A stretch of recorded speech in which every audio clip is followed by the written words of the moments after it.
अस्सलाम वालेकुम। Doctor Arshad veterinary clinic YouTube channel पे वेलकम। वीडियो में पोल्ट्री इंडस्ट्री के अंदर चूज़ों की पहले 3 हफ्तों के अंदर अमवात की सबसे बड़ी वजह का जिक्र होगा। वो वजह साल्मोनेला बैक्टीरिया है और मेरा इशारा उसी तरफ है कि हमने इस बैक्टीरिया को, इस जरसूमे को अपने चूज़ों के अंदर आने से कैसे रोकना है, क्या क्या इकदामात करना है। इस वक्त आपको वीडियो क्लिप्स में मैं चूहे दिखा रहा हूँ। ये साल्मोनेला बैक्टीरिया को फैलाने का सबसे बड़ा सोर्स होते हैं।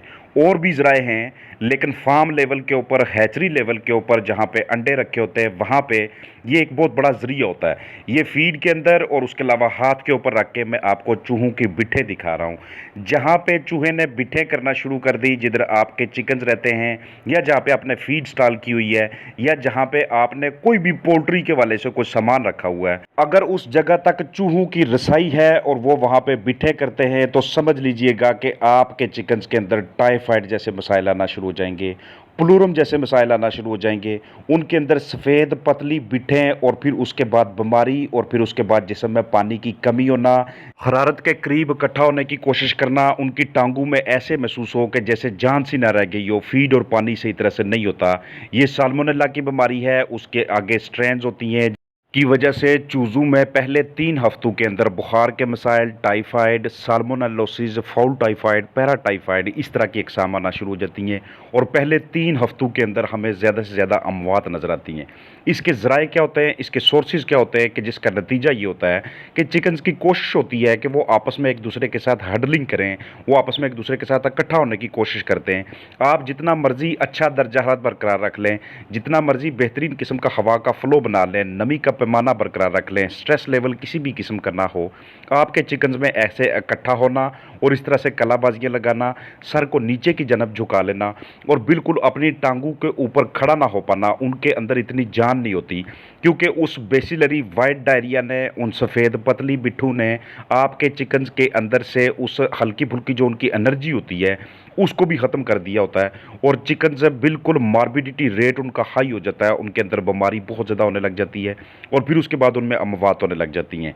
चूहों के अलावा इनके जो दूसरे ज़राए होते हैं, कोई भी पोल्ट्री प्रोडक्शन का आपके पास यूनिट है, आपने इन 8 एरियाज़ में ख़ास तौर पे तवज्जो देनी है, ताकि मौजर किस्म के बैक्टीरिया, साल्मोनेला जैसे जरसूमों की रोकथाम हो सके। सबसे पहला स्टेप ये होता है कि हमने सफाई सुथराई को बहुत ज़्यादा तरजीह देनी है, चाहे वो फर्टाइल अंडों की बात हो, चाहे वो हैचरी की बात हो, इनक्यूबेटर की बात हो, या जहाँ पे हमने चिक्स ला के रखने हों। किसी भी सूरत में इस तरह का माहौल पैदा ही नहीं होने देना कि जहाँ से इस बैक्टीरिया का, इस मोज़र किस्म के जरसूमे का सोर्स आगे की जानब जाए। इसलिए फर्टाइल अंडों को इनक्यूबेटर में लगाने से पहले, मुर्गी इसके नीचे रखने से पहले साफ़ सुथरा करना ज़रूरी होता है। उसके शेल की सफाई ज़रूरी होती है, साथ उसके बिठे ना लगी हूँ, क्योंकि उसके अंदर एक ज़िंदा चीज़ होती है, एक लाइव एम्ब्रियो होता है, बिल्कुल छोटी सी हालत में, जो कि आस्ता आस्ता परवरिश पराग के बड़ा होता है, और फिर उसके बाद उसने चिक बनना होता है, और उसके बाद उसने मुर्गी में कन्वर्ट होकर आपको अंडे देने होते हैं।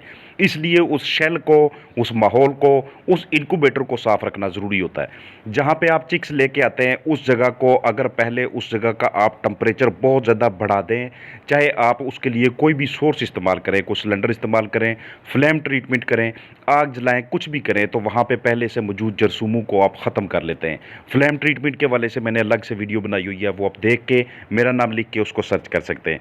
इसके अलावा फीड इसका बहुत बड़ा सोर्स होता है, इसीलिए जब फीड तैयार होती है तो तैयारी के दौरान उसकी प्रोसेसिंग इस तरह से होती है कि बहुत ज़्यादा हाई टेम्परेचर उसमें मेंटेन किया जाता है, ताकि किसी किस्म के जरसूमे आगे ना जाएं। वाटर मैनेजमेंट बड़ी इंपॉर्टेंट किस्म की चीज़ होती है कि आप पानी के अंदर ऑर्गेनिक एसिड का इस्तेमाल या ब्लीच का इस्तेमाल, टैंकियों को, वाटर टैंक्स को, छोटे छोटे जो आपने बेबी फीडर्स रखे हुए हैं, जो बेबी ड्रिंकर्स रखे हुए हैं, उनकी बाकायदा सफाई करते रहना, ताकि चिक्स को बिल्कुल क्लीन वाटर की सप्लाई मिले, उसको वक्फे वक्फे से तब्दील करना। किसी भी किस्म का कोई डस्ट लेवल नहीं होना चाहिए, गंद कचरा नहीं होना चाहिए, ताकि चिकन तक वो जरसूमे ना पहुँचे। चूहों की बिठें साल्मोनेला जैसे जरसूमे के फैलाव के लिए बहुत अहम किरदार अदा करती हैं। जहाँ पे चूहों की रसाई होती है उस जगह पे जाके वो फीड खाएगा, वहाँ पे जाके वो कोई भी उसे बची हुई चीज़ नज़र आएगी वो उसे इस्तेमाल करना शुरू कर देगा और उस चीज़ को अपना मुस्तकिल तौर पे मस्कन बना लेगा, वहाँ पे रहना शुरू कर लेगा। अगर काफ़ी देर तक एक जगह पे फीड ऐसे स्टोर रहती है तो उसके अंदर से ना सिर्फ वहाँ से चूहे फीड खाते हैं बल्कि वहाँ पे अपनी बिठे भी करते रहते हैं और इनकी बिठें बुखार का, टाइफाइड का, foul typhoid, paratyphoid, bacillary white diarrhoea, सफ़ेद पतली बिट्ठू का बहुत बड़ा सोर्स होती हैं, ज़रिया होती हैं। इसलिए आपने कभी भी रात को बर्तनों के अंदर फीड बाकी नहीं रहने देनी। अगर रात को फीड बचती है तो बाद में जो नुकसान होता है वो आपकी अपनी ही मैनेजमेंट की ज़िम्मेदारी उस पे होती है। फीड इतनी ही चिकन्स को देनी है जो कि रात पड़ने से पहले पहले, लाइट्स के ऑफ करने से पहले पहले ख़त्म हो जाए, क्योंकि जो फीड बचती है उसी फीड के ऊपर कहीं ना कहीं कोई सोर्स ढूंढ के, कोई सुराख ढूंढ के ऊपर की जानब गार्डर से, पिलर से, छत से, अतराफ में दरवाज़ों की जो दर्जे होती हैं उनके नीचे से या कहीं से भी वो आ सकते हैं। तो इस सूरत में क्या होता है कि फीड के कुछ दानों के साथ उन बिट्ठू के ज़रिए जरसूमे लग जाते हैं और यही जरसूमे एक से दूसरे दाने में और दूसरे दाने से पूरी की पूरी फीड के अंदर और फिर उस बर्तन में, उस बर्तन से किसी एक चिकन के अंदर और एक चिकन से पूरे फलाक के अंदर और पूरे फलाक से बिट्ठू के ज़रिए पूरे हाउस के अंदर, सारी की सारी प्रीमिसेस के अंदर, और फिर आपको बाकायदा तौर पे डिसइंफेक्शन करनी पड़ती है। याद रखें कि कोई भी आपके पास पोल्ट्री प्रोडक्शन का यूनिट है, छोटे पैमाने पे है या बड़े पैमाने पे, उसके अंदर डिसइंफेक्शन का, सफाई सुथराई का बहुत बड़ा अहम किस्म का रोल होता है। ये आपके चिकन्स को, आपके फर्टाइल एग्स को, चिकन्स की आने वाली नस्ल को इन बीमारियों से बचाता है। और ये ऐसी बीमारी है कि जो कि अंडे के ज़रिए से चूज़े में मुंतकिल होती है। अंडे की जर्दी से होके उस चूज़े के अंदर जो कि अंडे के अंदर परवरिश पा रहा होता है, वो जब बड़ा होता है तो आस्ता आस्ता उसके अंदर वो बीमारी, वैसे ही उसके अंदर ये जरसूमा फलता फूलता रहता है और उसकी अंदर से उसको डैमेज करता रहता है, उसकी तबाही करता रहता है। मुस्तकिल तौर पे इसका कोई इलाज नहीं है। आप बुखार को ट्रीट करने के लिए ब्रॉड स्पेक्ट्रम पे एंटीबायोटिक्स चलाते हैं, कोई भी अच्छी एंटीबायोटिक आप इस्तेमाल करते हैं। आप एंटीपायरेटिक्स का इस्तेमाल करते हैं यानी कि बुखार को ठीक करने के लिए, जो कि मैं आपको ब्रूफिन, पैरासीटामोल, पेनाडोल इस सूरत में आपको बताता रहता हूँ। एरीनेक का इस्तेमाल करने की सूरत में आपको बताता रहता हूँ। तो ये चीज़ें आप इस्तेमाल कर सकते हैं, लेकिन एक्चुअली बुनियादी तौर पे ये एक डेडली किस्म की बीमारी है। इससे इतनी जल्दी और इतनी आसानी से चिकन्स रिकवर नहीं होते। तो अगर ये वाली कंडीशन है तो फिर हमारे अख्तियार में क्या चीज़ होती है कि हमने उसकी प्रिवेंशन करनी है। हमेशा हमेशा परहेज़ जो होता है वो इलाज से बेहतर होता है।